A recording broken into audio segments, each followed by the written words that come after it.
안녕하세요. 황운하 국회의원입니다. 윤석열 정부가 행안부에 경찰국 설치를 추진하고 있다고 합니다. 오는 15일 행안부 장관의 발표를 앞두고 일선 경찰은 물론 시민들과 전문가들의 반대 목소리가 높아지고 있습니다. 지난 2일에서 4일 조원 CNI가 전국 1,000명을 대상으로 조사한 여론조사에서도 반대 51%, 찬성 40.3%로 반대가 훨씬 많았습니다.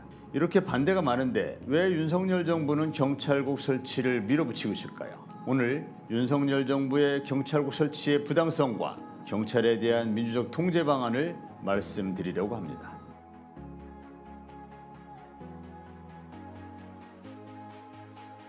경찰국 설치는 독재 정권 시절의 내무부 치안국으로 되돌아가는 반민주적인 반법치주의적 발상이기 때문입니다. 정권의 입맛대로 경찰 조직을 함부로 이용하면 안 되기 때문입니다. 과거 독재 정권들은 경찰을 정권 유지의 수단으로 활용해왔습니다. 경찰이 대통령의 최측근인 행안부 장관의 직접 지휘 통제를 받게 된다면 공안정국이 부활할 게 뻔하고 독재 국가로 회귀하는 길이 열리게 됩니다.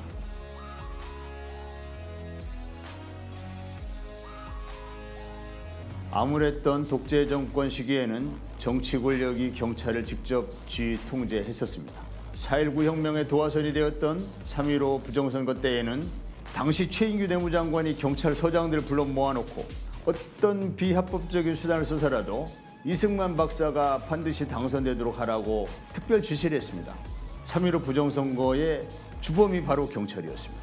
4.19 혁명 이후 경찰의 중립화, 내무부 치안국에서의 독립, 수사권 독립 등 세 가지를 경찰 개혁 방향으로 추진했지만 5.16 쿠데타로 수포로 돌아갔습니다.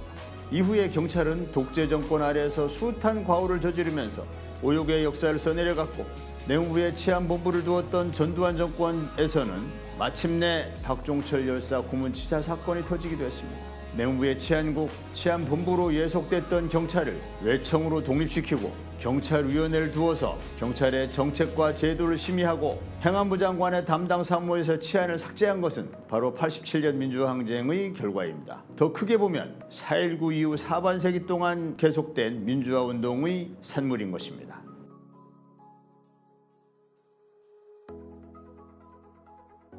한마디로 경찰 장악을 위한 혹세무민성 주장입니다. 지금도 경찰은 모든 공무원 중에서 유일하게 타부처 공무원인 검사로부터 징계 요구를 받는 공무원입니다. 경찰이 수사한 모든 사건을 검사가 낱낱이 다 들여다봅니다. 수사를 통제받고 있는 것입니다. 경찰의 권한이 커졌다는 주장은 전적으로 틀린 주장은 물론 아니지만 의도를 가지고 부풀려진 측면이 있습니다. 여기에 지난 5월 통과한 검수완박으로 잘못 불리워지고 있는 검찰 정상화법안은 검찰의 수사권을 제대로 분리시키지도 못했습니다. 부패, 경제 등 2대 중요 범죄에 대한 수사는 여전히 검찰에 맡겨져 있습니다.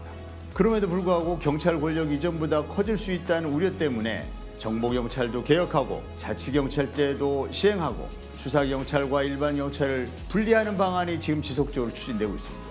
수사권 조정으로 경찰의 권한이 커졌다는 주장은 악의적으로 과대 포장된 측면이 있습니다.